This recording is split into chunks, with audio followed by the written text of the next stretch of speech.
My dear friends, welcome in vision chemistry classes. आज की class में हम लोग पढ़ेंगे aldol condensation. Aldol condensation, aldol संघनन। ओके, आज की क्लास में पढ़ेंगे एल्डोल कंडेंसेशन, एल्डोल संघनन कहते हैं हिंदी में इसको। तो जिन लोगों ने मेरे चैनल को सब्सक्राइब ना किया हो तो सब्सक्राइब कर लेंगे और देखते हैं एल्डोल कंडेंसेशन की डिटेल जानकारी। ओके, तो देखिए एल्डोल संघनन का डिटेल देखते हैं। जब दो समान कार्बोनिल यौगिक जिनमें अल्फा हाइड्रोजन परमाणु उपस्थित हों, ध्यान देंगे इस बात को। जब दो समान कार्बोनिल यौगिक जिनमें अल्फा हाइड्रोजन परमाणु उपस्थित हों, जैसे एसिटल्डिहाइड तनुछार NaOH की उपस्थिति में संयुक्त होकर एल्डोल बनाते हैं, जिनमें एल्डिहाइड तथा एल्कोहल दोनों के गुण उपस्थित होते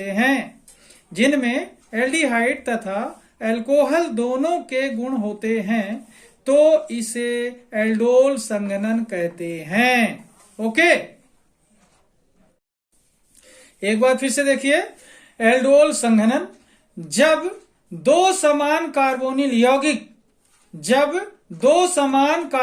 यौगिक जिनमें अल्फा हाइड्रोजन परमाणु उपस्थित हों, जैसे एसिटल्डिहाइड तनुछार NaOH की उपस्थिति में संयुक्त होकर एल्डोल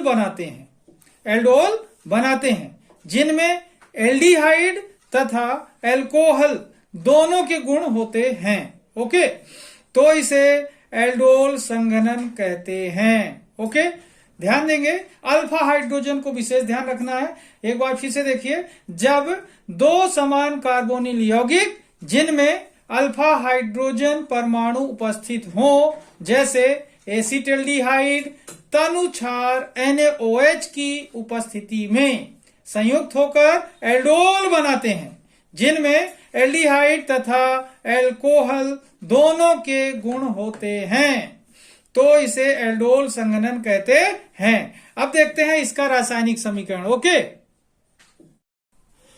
तो देखिए एल्डोल संघनन का रासायनिक समीकरण देखिए, CH3CHO, ये एल्डिहाइडिक फंक्शनल ग्रुप है, CH3CHO। ओके, यहां पर देखें CH3 को एक साथ लिखा हुआ है और CHO जो क्रियात्मक समूह है उसको अलग अलग लिख दिया डिटेल करके कि C डबल बॉन्ड O और H को अलग। ओके, तो CH3CHO एसिटल्डिहाइड का एक अणु ये हुआ, और दूसरा देखें दूसरे वाले अणु में क्या किया है, CH3, ये जो CH3 एक साथ लिखा हुआ था तो दूसरे वाले में CH3 को अलग अलग लिखा हुआ है। ठीक है, CH3 3 बार H अलग अलग बॉन्ड के साथ दिखाए गए हैं। ठीक है, इसमें एक ही साथ थे, तो इसमें फंक्शनल ग्रुप को डिटेल में लिखा था क्रियात्मक समूह को, और इसमें क्या है CH3 को डिटेल में लिखा है, फंक्शनल ग्रुप को एक साथ लिख दिया है।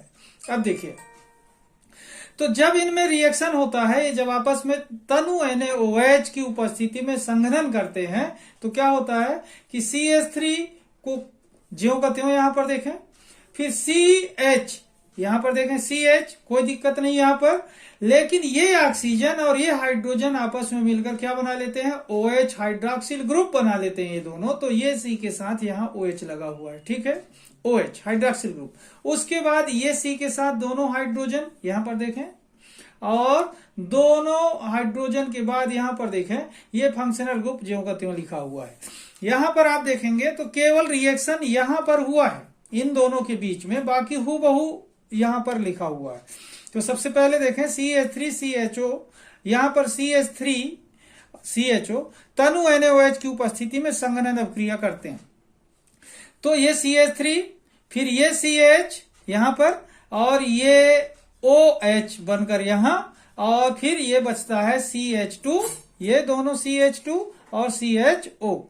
अब इसमें देखें स्टूडेंट, ये जो संघनन अभिक्रिया हुई एसिटल्डिहाइड के दोनों अणु आपस में संघनन अभिक्रिया किए हैं, तनु NaOH की उपस्थिति में। तो ये कंपाउंड बना है, ये उत्पाद है, प्रोडक्ट है, जिसे बोलते हैं एल्डोल। और एल्डोल क्यों बोलते हैं यहां पर ध्यान देंगे, क्योंकि इसमें देखेंगे एल्डिहाइडिक फंक्शनल ग्रुप, ये देख रहे हैं एल्डिहाइडिक फंक्शनल ग्रुप है, एल्डिहाइड क्रियात्मक समूह है इसमें, और साथ में अल्कोहल क्रियात्मक समूह OH है, अल्कोहल। तो एल्डिहाइड का एल्डी और अल्कोहल का ऑल दोनों मिलाकर क्या होता है, एल्डोल। क्या होता है स्टूडेंट, यहां पर देखें, दोनों मिलाकर क्या होगा, एल्डिहाइड का एल्डी ALD, और अल्कोहल में IUPAC में ऑल लगाते हैं तो क्या हुआ, एल्डोल। क्या बना, एल्डोल बनता है। ओके, इसलिए इसे क्या बोलते हैं, एल्डोल, क्योंकि इसमें एल्डिहाइड क्रियात्मक समूह भी है और अल्कोहल भी है क्रियात्मक समूह, तो दोनों होने की वजह से क्या होता है, एल्डोल कहलाता है। स्टेटमेंट में अपन ने लिखा भी है कि जिनमें अल्फा हाइड्रोजन होते हैं ऐसे कार्बोनिल यौगिक जो हैं तनु NaOH की उपस्थिति में संयुक्त होकर क्या करते हैं, एल्डोल बनाते हैं, जिसमें एल्डिहाइड और अल्कोहल दोनों के गुण पाए जाते हैं। ओके, अब यहां पर दूसरा नाम देखना, क्रियात्मक समूह के जो पहले कार्बन होता है उसे अल्फा कार्बन कहते हैं, ये लिखा हुआ अल्फा, और उसके पहले जो होगा उसे बीटा कहेंगे, और पहले जो होगा गामा कहेंगे, और पहले जो होगा उसे क्या बोलेंगे, डेल्टा कहते हैं। तो यहां पर देखना, अल्फा हाइड्रोजन, अल्फा कार्बन में 2 हाइड्रोजन लगे हैं, और बीटा कार्बन में यहां पर देखना OH लगा हुआ है, हाइड्रॉक्सिल ग्रुप। तो इसका दूसरा नाम हो सकता है स्टूडेंट एल्डोल का बीटा हाइड्रोक्सी। क्या नाम हो सकता है, बीटा हाइड्रोक्सी ब्यूटिर एल्डिहाइड। एल्डोल का दूसरा नाम क्या हो सकता है, बीटा हाइड्रोक्सी ब्यूटिर एल्डिहाइड। ओके, तो एक बार फिर से देखना, स्टेटमेंट में अपन ने लिखा है कि ऐसे कार्बोनिल यौगिक जिनमें अल्फा हाइड्रोजन होते हैं, तो यहां पर देखना ये क्रियात्मक समूह, इसके पहले जो कार्बन है ये अल्फा कार्बन कहलाएगा, तो इसमें अल्फा हाइड्रोजन है, और यहां पर देखना ये क्रियात्मक समूह, ये कार्बन अल्फा कार्बन कहलाएगा, इसमें अल्फा हाइड्रोजन है। तो एसिटाल्डिहाइड के दोनों अणु क्या है, आपस में संयुक्त होकर कार्बोनिल यौगिक है। यहां पर से समझ आ रहा होगा जो डिटेल में लिखा है। तो एसिटाल्डिहाइड के दोनों अणु आपस में तनु NaOH की उपस्थिति में संयुक्त होकर के एल्डोल बनाते हैं, जिसमें एल्डिहाइड तथा अल्कोहल दोनों के गुण पाए जाते हैं। तो इस अभिक्रिया को क्या कहते हैं, एल्डोल कहते हैं।